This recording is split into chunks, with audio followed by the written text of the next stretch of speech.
Alright guys, I'm out here at the dually and show y'all how much rain we've gotten in the last well, we didn't get none Saturday and Sunday, but we got a floater before that and last night too. Might still be some in this old diesel truck. Yeah, it's about full too. This thing gets stopped up and don't drain, but anyway, we're gonna take this down to the barn, and I'm gonna start on this eat, and I'm gonna replace the blower motor, and probably in the morning I'm gonna try to replace the air conditioning system and charge it up. So it's gonna be like a two-parter, or it might be a three-parter depending on how long it is. So we'll do a cold start, old start, whatever you want to call it. It's been sitting for a little while.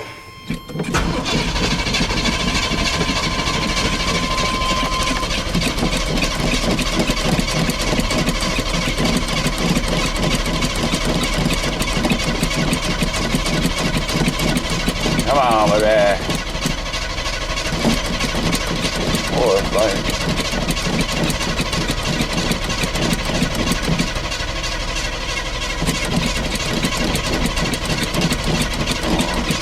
Don't start. Well, might have flooded her.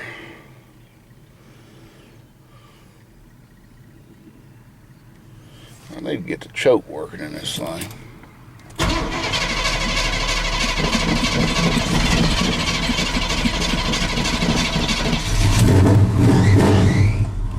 Got a loose belt too.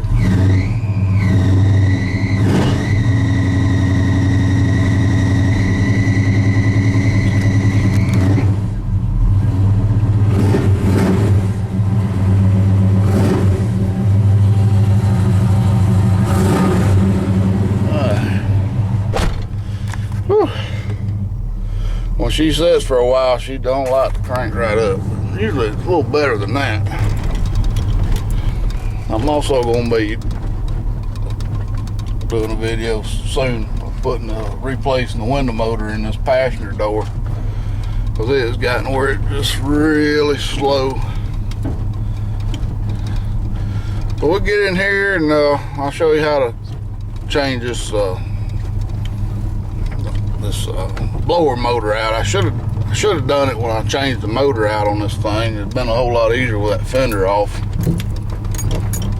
And what it's doing, let's see if I can show you what it's doing. Sometimes it ain't doing it right now. Sometimes it's got a little squeak to it.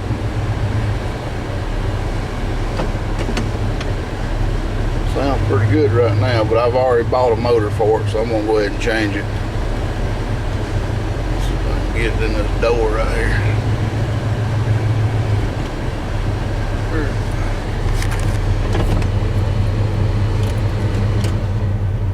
Maybe it was on medium that was squeaked. I don't remember. It was squeaking. I think it was squeaking on medium instead of high though. Oh, so anyway, let's get to it.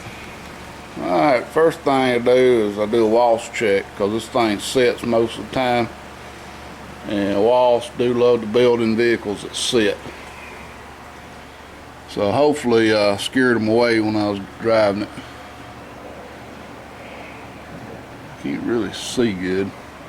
I'm gonna be working right over here in this corner. And they really like to build up in these fenders, so maybe they won't bite me.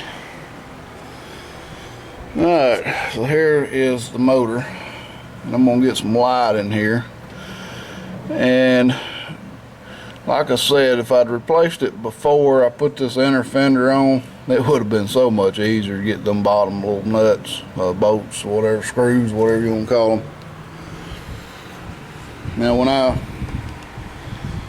when I replaced this motor, I also replaced the AC condenser, and I just left it capped.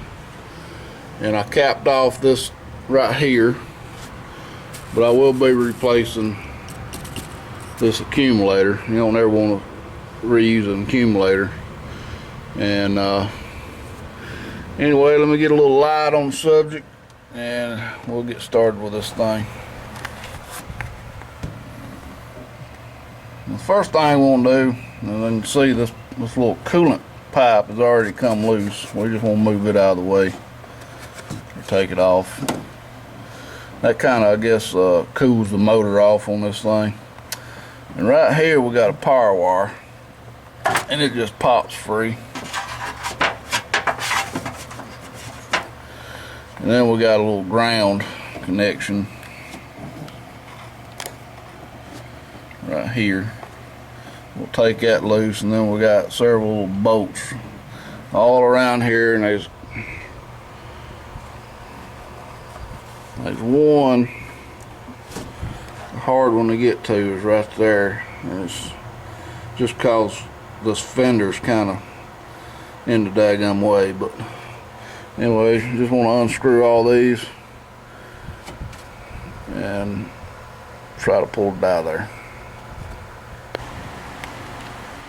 Alright guys, I got all the screws out of this thing, and just used a long extension to get to that bottom one. It would have been helpful if I'd had a universal joint for that socket, but anyway, I was able to get it without it. Now this thing should just lift up and out.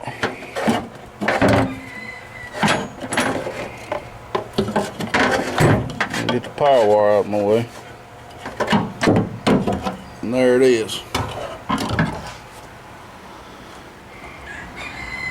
I don't know if this is original or not, but probably. And I think this is the new one. Which the box was all tore to hell. This has been sitting in the shop for quite a while. It is new.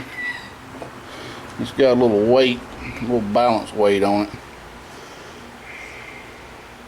So when we put it back together, we want to make sure. Now this one's got a plug for either side, so I guess it could go either way.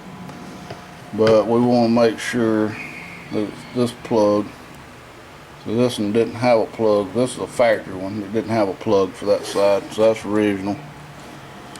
So we'll take this plug out. And then we'll be ready to stick her in there. And I'm not going to be able to stick it in there and hold this, I don't think, hold this camera.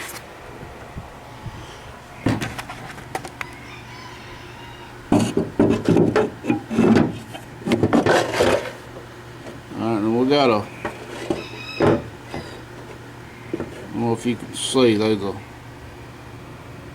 I can't see nothing for that damn ground wire.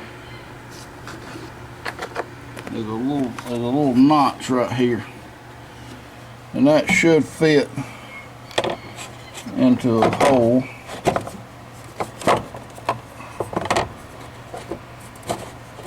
like that,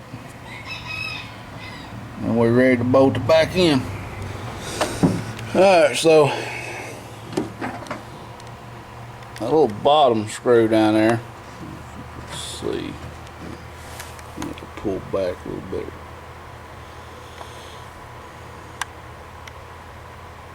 Little bottom screw right there.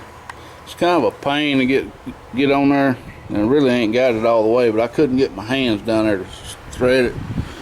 So what I do, here's your cheap trick. Take some electrical tape, put your screw in there, or bolt, whatever, wrap around the socket, and it'll hold it in until you get it started. And on the ground screw, it's different than the rest of them. The rest of them is coarse thread. It's a fine threaded screw, and the hole in the case is smaller than the rest of them, so you can't really even put a regular screw in that hole. So I'm going to finish tightening that bottom bolt up, and I'm going to put the ground on. We'll hook the power up and put this little cooling tube back on and we'll be ready. I got everything hooked back up. That little tube, I ain't too sure it's gonna stay in there. It needs to be replaced. The little lip that holds it in is not that great. But we're ready to try it out, see if it works.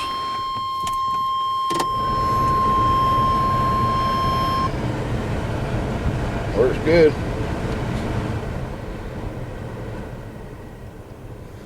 4-speed fan. Alright guys, appreciate you watching, and tomorrow we'll start seeing if this modified bracket's going to work with my air conditioning compressor. So stay tuned for more, and please rate, comment, and subscribe.